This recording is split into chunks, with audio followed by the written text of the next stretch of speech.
On va étudier le cas indéterminé, infini sur infini. Alors, on va prendre comme premier exemple, on va prendre la limite de x qui tend vers l'infini de x au carré plus 6x plus 4 divisé par x au carré plus x au carré plus x. Bon, d'abord il faut être certain qu'on ne peut pas résoudre cette limite-là en remplaçant le terme ici dans le x, plutôt dans les x. Donc on va voir. Si je remplace, ça me donne, donc j'aurai infini au carré plus 6 fois l'infini plus 4 divisé par infini au carré plus infini. Infini au carré plus 6 fois l'infini, ça donne l'infini. Donc ça va me donner l'infini divisé par infini au carré plus infini, ça me donne aussi infini. Donc ça me donne exactement le cas indéterminé, infini sur infini. Alors, je vais effacer ça. Voilà. Donc on va résoudre cette limite d'une certaine manière. Comme je ne vais pas la résoudre directement, je vais commencer par écrire la limite. Donc la limite de x qui tend vers l'infini. Et qu'est-ce que je vais faire? Je vais mettre le x en carré en évidence en haut et en bas. On va voir ce que ça donne. Donc x carré multiplié par 1 plus 6 sur x plus 4 sur x au carré. Bien sûr, fermez la parenthèse, divisé par x au carré, multiplié par 1 plus 1 sur x. Bon, on a un x en haut, un x en bas, donc ça s'élimine. Et maintenant, si on prend l'infini ici, et on le remplace dans les x, qu'est-ce qui va se passer? Regardez. J'aurai, je vais écrire, est égal à 1 plus 6 divisé par l'infini, plus 4 divisé par l'infini au carré, le tout divisé par 1 plus 1 sur l'infini. Bon, tout est OK à part ces trois termes-là. 6 divisé par l'infini, 4 divisé par l'infini au carré et 1 divisé par l'infini. Comment on fait pour définir quelle est la valeur de 6 divisé par l'infini? L'infini, c'est un nombre extrêmement grand. C'est-à-dire, si je vous dis, divisez-moi, prenez 6 et divisez-le par 100 millions, ou bien 100 milliards. Vous allez voir qu'on s'approche tout doucement de 0. Mais là, c'est pas 100 milliards, c'est infini. Donc on va considérer que ce nombre-là, c'est 0. Plutôt ce terme-là, c'est 0. Même chose pour ce terme-là, et même chose pour ce terme-là.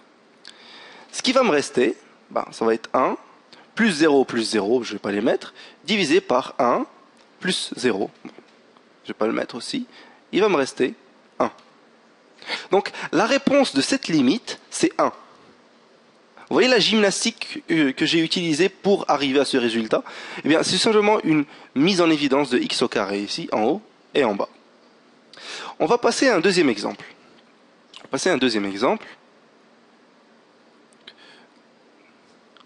Donc, deuxième exemple. On va vouloir trouver la limite de x qui tend vers l'infini de la fonction x au carré moins 9 divisé par x plus 3. X plus 3. Qu'est-ce que ça donne? D'abord, il faut voir si on a un cas indéterminé ou pas. Si je prends l'infini, je le mets dans le x ici, et puis dans le x là, ça me donne quoi? Ça me donne infini au carré moins 9 divisé par infini plus 3. Bon. Infini au carré moins 9, j'ai un nombre extrêmement grand au carré, et j'enlève juste 9. Regardez, ça reste infini. D'accord. je divise par infini plus 3. Donc j'ai l'infini, j'ajoute 3, donc ça reste l'infini. Donc j'ai bien le cas infini sur infini. Je vais réeffacer ici, comme ça. Voilà. Donc maintenant, je veux trouver la valeur de cette limite. Comment je vais faire? Eh bien regardez, je vais commencer par réécrire la limite. Limite de x qui tend vers l'infini. Mais je ne vais pas écrire x au carré moins 9 divisé par x plus 3. Ce que je vais faire, c'est que je vais mettre x en évidence en haut et x en évidence en bas. Alors regardez. X, entre parenthèses, x moins 9 sur x, divisé par x, multiplié par 1 plus 3 sur x. Vous êtes d'accord? Donc, j'ai un x en haut, j'ai un x en bas. Qu'est-ce qui va me rester? Il va me rester x moins 9 sur x divisé par 1 plus 3 sur x. Et ça égale à quoi? Si je prends l'infini ici et que je le mets à la place du premier x ici, du deuxième et du troisième, qu'est-ce qui va me rester? Il va me rester infini moins 9 divisé par l'infini et le tout divisé par 1 plus 3 sur l'infini. Vous vous rappelez ce que j'ai dit tout à l'heure? Un nombre divisé par l'infini, eh bien ça donne toujours 0. Ici aussi, un nombre divisé par l'infini, ça me donne aussi 0. Donc il me reste par conséquent infini sur 1. Mais infini sur 1, c'est comme si j'avais un nombre extrêmement grand et je le divise par 1. Ben, il reste extrêmement grand et il vaut la même chose. Donc infini. Alors, la réponse de la limite d'x qui tend vers l'infini de x au carré moins 9 divisé par x plus 3, eh bien c'est l'infini. Ce n'est pas la seule manière de résoudre ce problème. On peut utiliser une autre méthode. Regardez. Je vais descendre ça comme ça. Voilà.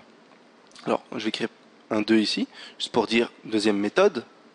Et je vais recopier la limite. Donc la limite de x qui tend vers l'infini de x au carré moins 9, x au carré moins 9, divisé par x plus 3. X plus 3.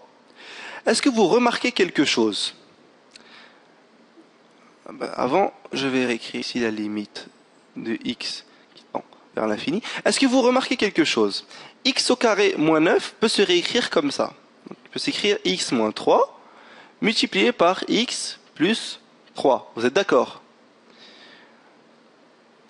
Pourquoi ça peut se réécrire comme ça? Parce que si je prends le x et je le distribue comme ça, et le 3 de cette manière, je pourrais retrouver x au carré moins 9. Et bien sûr, divisé par x plus 3. Alors vous remarquez quelque chose d'important? X plus 3 en haut, x plus 3 en bas, il va me rester x moins 3. Donc je réécris. Donc est égal à la limite de x qui tend vers l'infini de x moins 3. Et maintenant, si je prends l'infini ici et que je le remplace par le x, qu'est-ce qui va se passer? Eh bien, j'aurai infini moins 3. Mais un nombre très très grand divisé par... un nombre très très grand moins 3, ça va rester très très grand, n'est-ce pas? Donc ça reste infini. Alors vous remarquez qu'avec les deux méthodes, on est arrivé au même résultat, qui est infini.